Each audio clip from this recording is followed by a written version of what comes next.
morning, afternoon, or evening, ladies and gentlemen. It is Brian over here hanging out with two amazing individuals today talking about what? Self-care. We have Dr. Stephen Greene, and then we have Dr. Marilyn Pendleton. How are you folks today? Fabulous. Awesome. Fabulous. Good to see you again, Brian. Hello, Marilyn. Hey. Always good to see you, you folks. So, we just wrapped up with Chrissy, so we got our first version or our first piece of self-care. I'm really excited today to talk about the intellectual, the emotional, the social support, the physical support of self-care, especially during COVID. I mean, it's been 2 years now. So let's just jump right on into this, and we'll kind of go with that first question is, where do you feel COVID took those things? And we'll let the Dr. Marilyn Pendleton, why don't you start us off with that? Oh my gosh, it took us through so many phases and stages. And the CDC speaks of Pause real quick. Pause real quick. That was an amazing piece. Phases and stages, is that what you said? Yes. Say that again, because that's words. COVID has taken us through many phases and stages. And in addition, many changes. And I want to emphasize that word change because I am a grief recovery method specialist, and people often associate grief with death and dying or some traumatic event. But actually, grief is a response to trauma, a response to death, and most importantly, a response to significant changes in our lives. And your listeners can go to the CDC site under grief and get that definition. And COVID has drastically changed our routines, things that brought us comfort, normalcy, that no longer exist. So we are all grievers. Wow, that's powerful. What about you, Steve? What do you feel COVID has attacked in the academic, the professional, the personal growth? Where does that come into play? Well, there are several. I agree. Marilyn, I think, said it very, very well. We've gone through stages. When COVID first came around, there was, it's going to be a couple of weeks, a month, we'll be back to normal.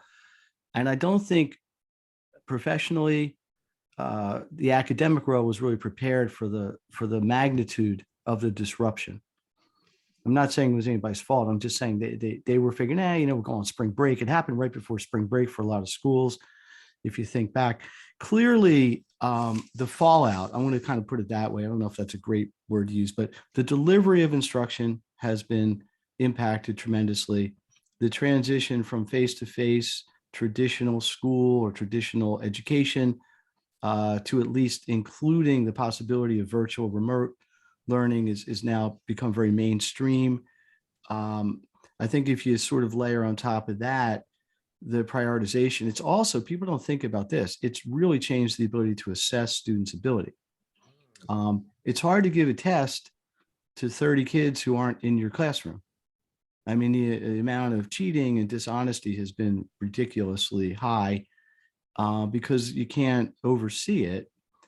And I think another piece that Marilyn alluded to a little bit is the social impact of school.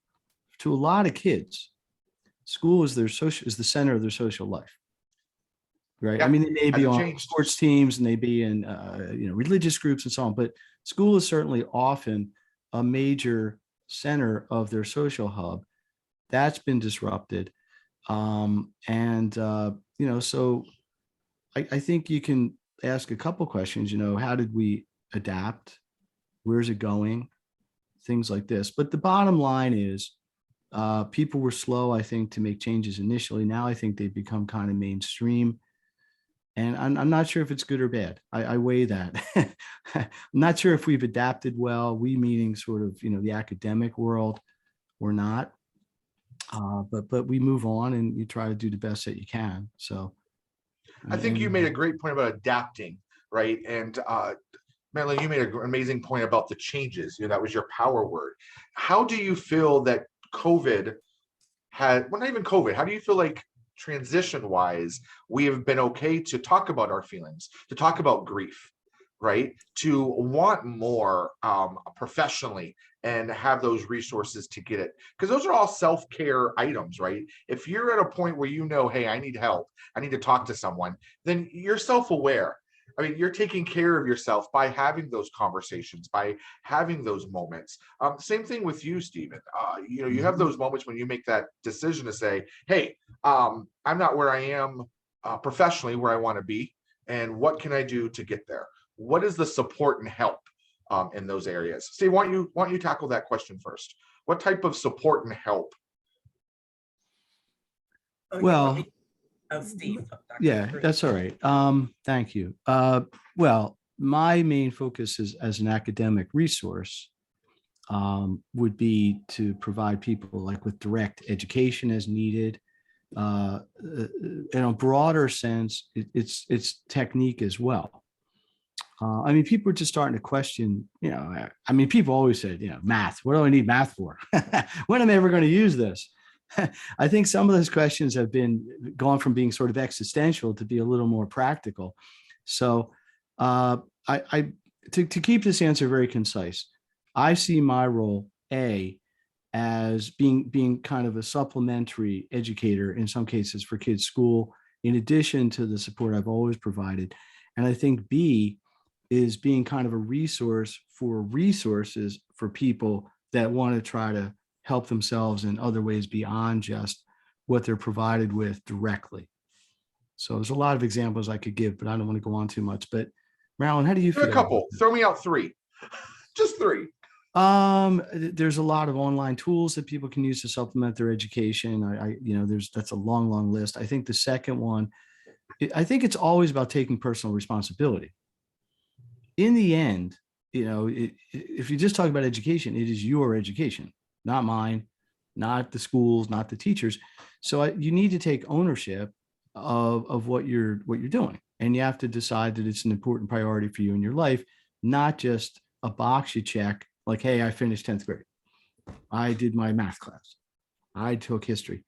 And I think you need to, you meaning a student, needs to decide how deeply they want to commit to that. I think the third piece would be community resources, people banding together. I work with a number of consortiums where kids kind of get together. It's like the 2022 Zoom version of a study group. Where people get together and just kind of help each other. Hey, we're all in the same class. Let's share notes, let's share this, let's share ideas. And they're kind of bringing each other through. And I facilitated a few of them. I'm sort of a counselor to a few. And I love that. We're all in the same class. I love that. What about you, Dr. Pendleton? Where do you feel that resource or that help is with grief? Well, it is considered a stigma, and one of my passions is to get the elephant out of the room. That is, no one wants to talk about grief or mental health, mental wellness.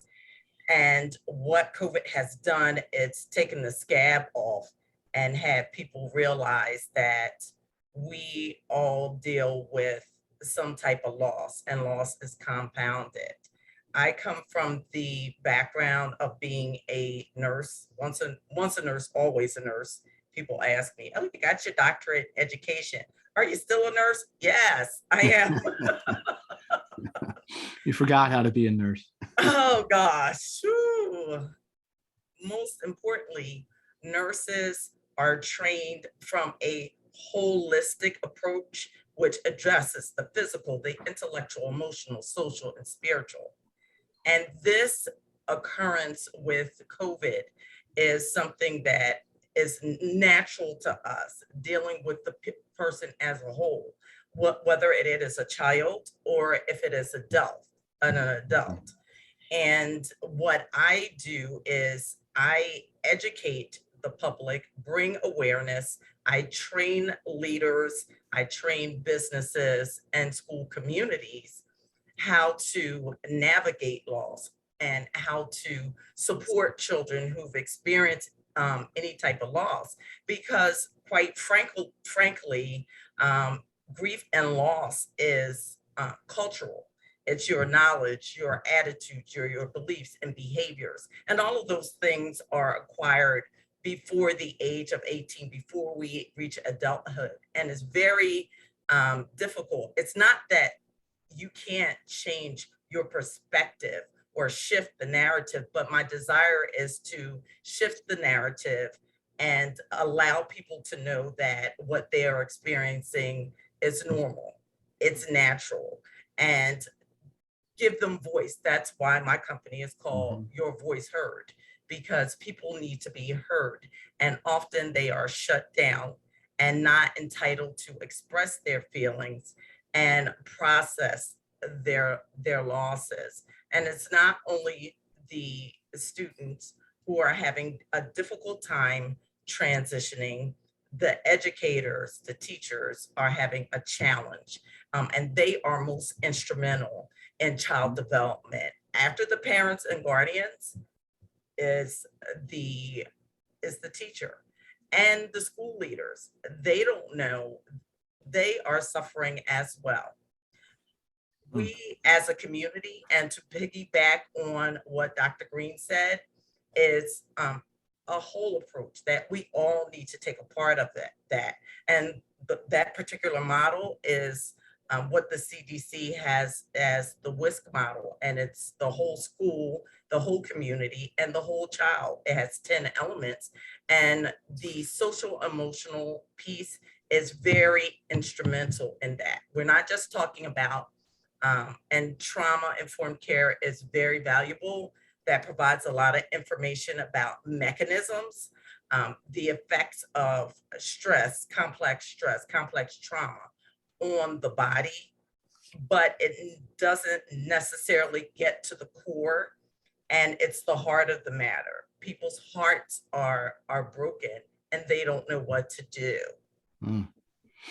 One thing I just want to throw in there, I always felt, this is a little bit sidebar, I always felt that nurses and teachers were cut from the same cloth, because fundamentally we're in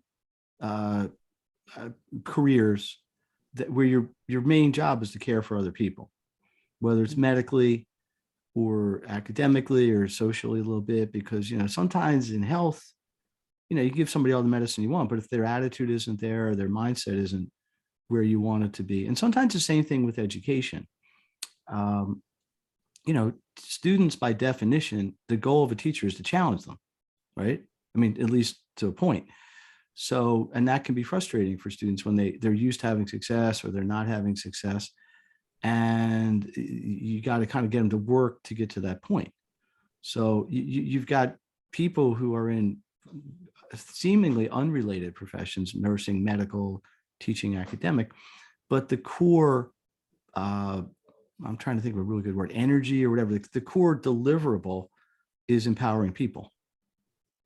You know, it's a little bit different the way it happens, but, you know, I always thought that was an interesting idea. But yeah, I want to butt in because you made a very all these words have been powerful and impactful, but you just got into talking about empowering people, which is part of self-care, right? That empowerment. What does that look like in your industry, Steve? I'm going to kind of do as a list of words. Empowerment to me suggests independence. It suggests self-confidence. It suggests self-motivation.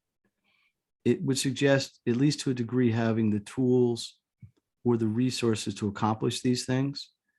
And I think lastly, it would suggest an ability to understand, you know, what you're trying to get to.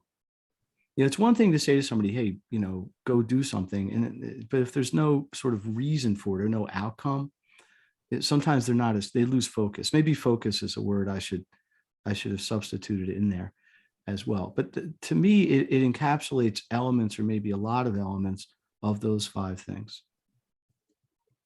Okay. And same question to you, Dr. Pendleton. I will say that I will share that the company vision is to heal, inspire, educate, and empower. And you need to heal brokenness. People get stuck in their emotional brokenness and in their grief, and it makes it difficult for them to move forward. It affects their concentration, it affects their relationships, and people need healing to be empowered. They need to be inspired and encouraged by other people and mentored uh, for for them to be empowered. I will tell you that mentors are very instrumental in my life, and I try to be very deliberate in mentoring other people, educating. People need information, and they need information that is valuable, relevant, and that they can utilize. It does not necessarily need to be something that is very highly intellectualized. We need to meet people where they are, and everybody is not an academic.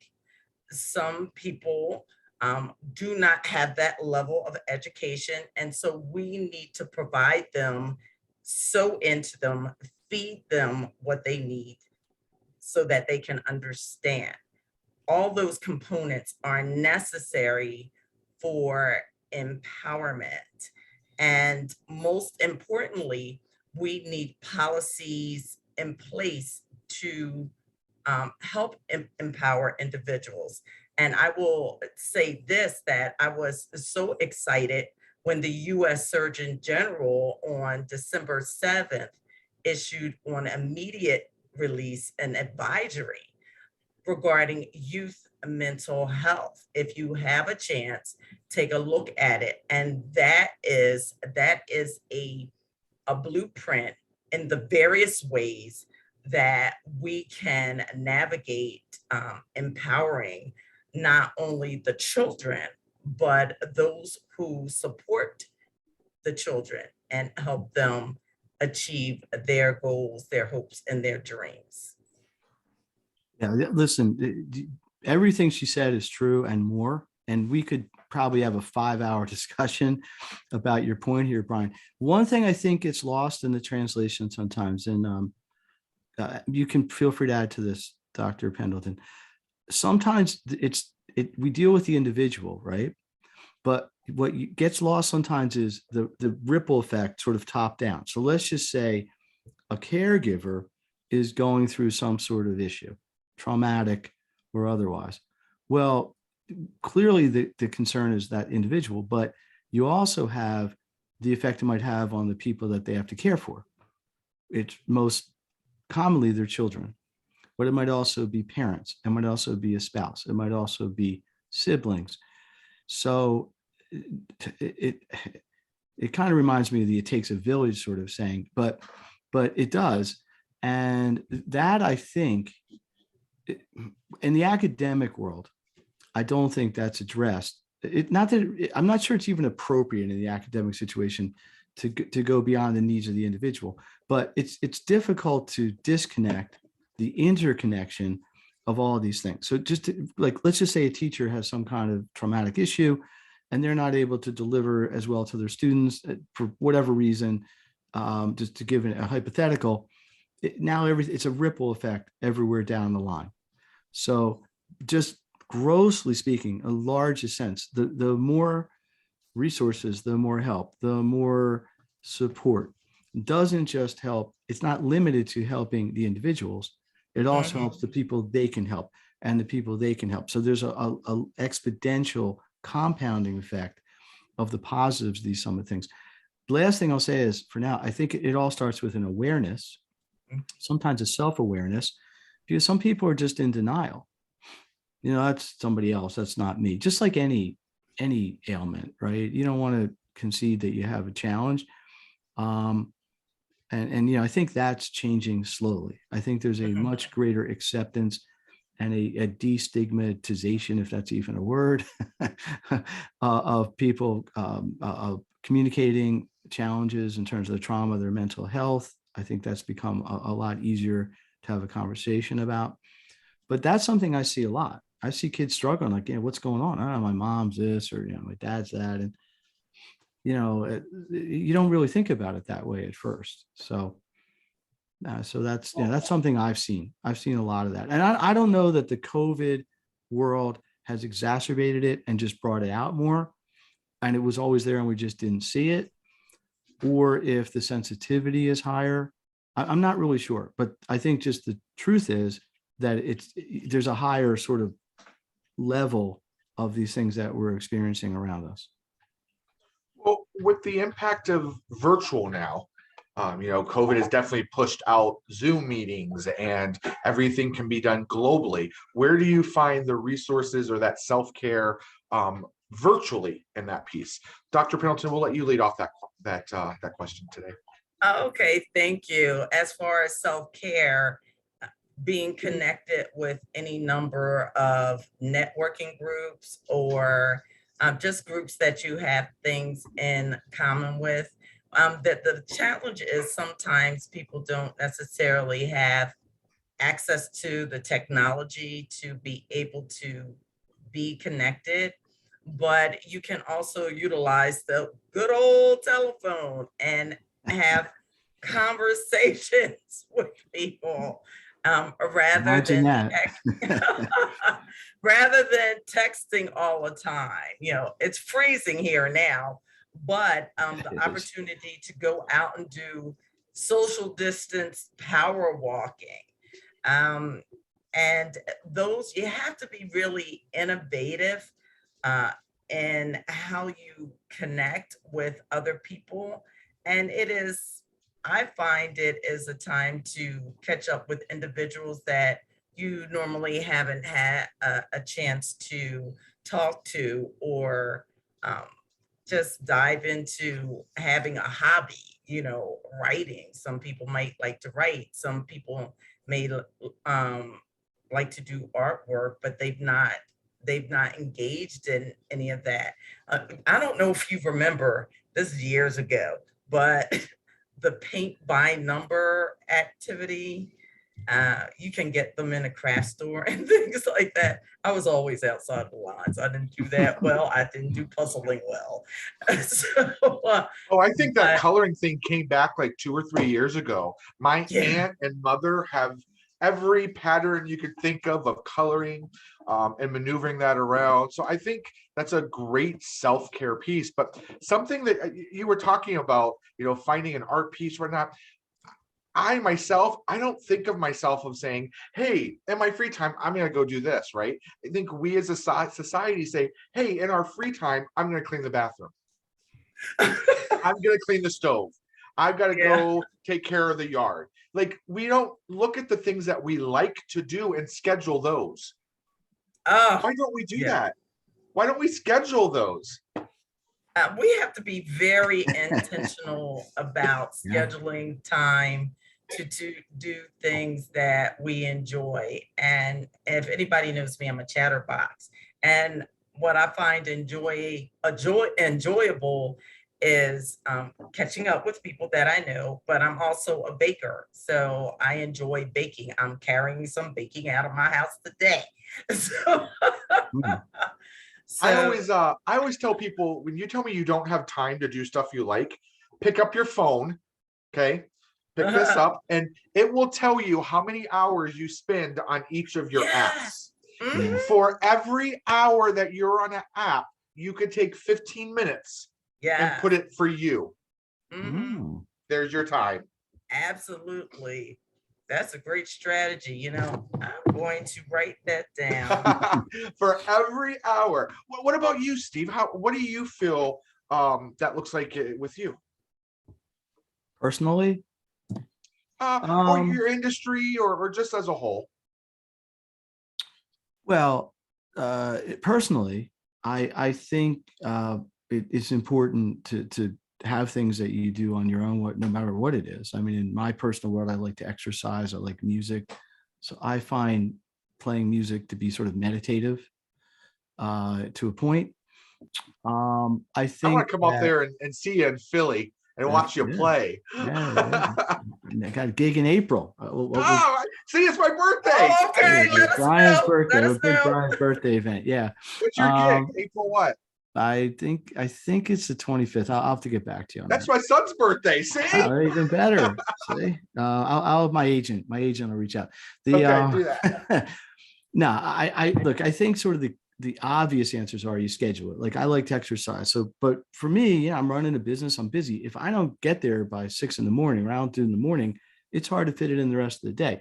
So I think it's more about routine. I think it's about habit.